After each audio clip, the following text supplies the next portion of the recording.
After the Pahalgam attack, Pakistan is crumbling under pressure. Since India's cancellation of the Indus Waters Treaty, a slow but devastating collapse has begun. Canals are drying, crops are failing. Rice sowing in Punjab, wheat fields in Sindh, all dying without water. The Chenab and Jhelum rivers reduced to a trickle. Electricity blackouts sweep across cities like Karachi and Lahore. Hydropower plants are shutting down as water levels fall at Tarbela and Mangla.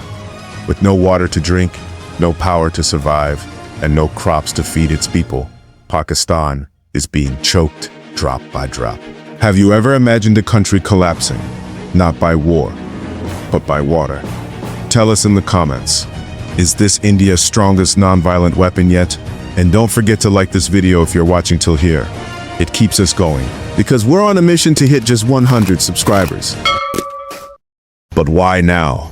Why did India finally break the 63-year-old treaty? The answer lies in one word: Pahalgam. After the brutal terror attack in April 2025, which claimed the innocent lives of 26 Indians, India vowed not just a military response, but an economic, hydrological, and geopolitical retaliation. July 2025, a river once symbolizing cooperation now flows with conflict. The Indus Waters Treaty, a landmark agreement signed in 1960, divided the waters of 6 rivers. The 3 western rivers, Indus, Jhelum, Chenab, to Pakistan. The 3 eastern rivers, Ravi, Beas, Sutlej, were given to India. But this treaty, the backbone of Pakistan's water supply, is now at risk. Pakistan is critically dependent on the Indus system. More than 3/4 of its annual water supply flows in from outside, mostly via the Indus. In a country where 94% of water is used for agriculture, and that sector makes up about 23% of GDP, the threat of water disruption is existential. Cities like Karachi and Lahore depend on the Indus-fed rivers or the aquifers they recharge. Nearly 90% of Pakistan's population lives within the Indus Basin, and it's not just about farming. 1/5 of Pakistan's electricity comes from hydropower generated by dams like Tarbela and Mangla. The flow of the Chenab into Pakistan fell by nearly 90%.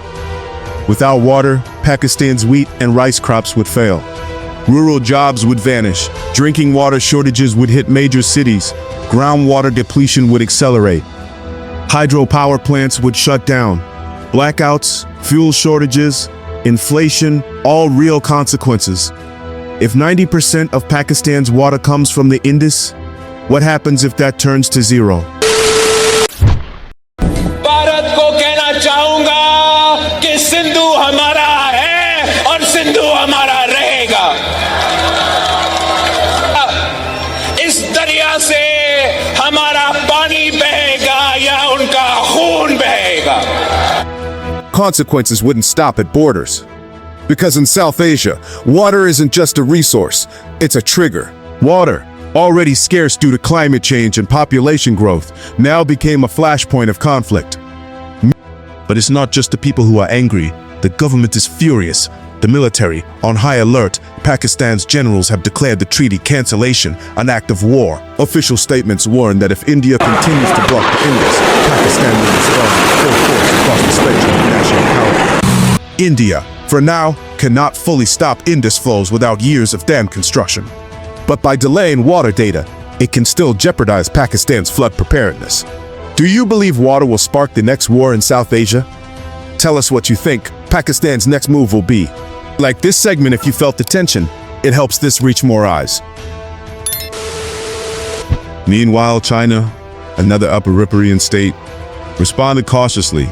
Beijing spokesperson said, "We hope India and Pakistan exercise restraint and uphold peace and stability, but China is more than a neutral observer."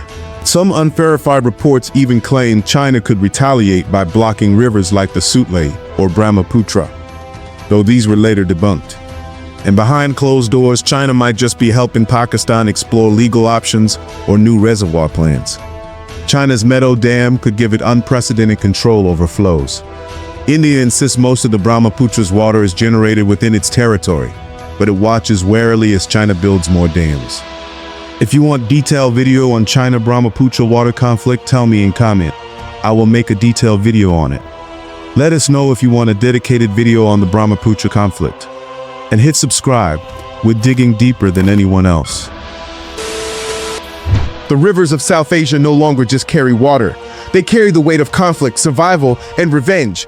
If you think this crisis ends here, you're wrong. Because while Pakistan struggles without the Indus, China is silently building the world's most dangerous dam on the Brahmaputra, one that could bring the next water war to India's doorstep. If this video made you think, if it opened your eyes to the truth no one else is telling, then do your part. Like, share, and subscribe, because we're on a mission to hit just 100 subscribers. Let's hit that goal together. Right now, you in?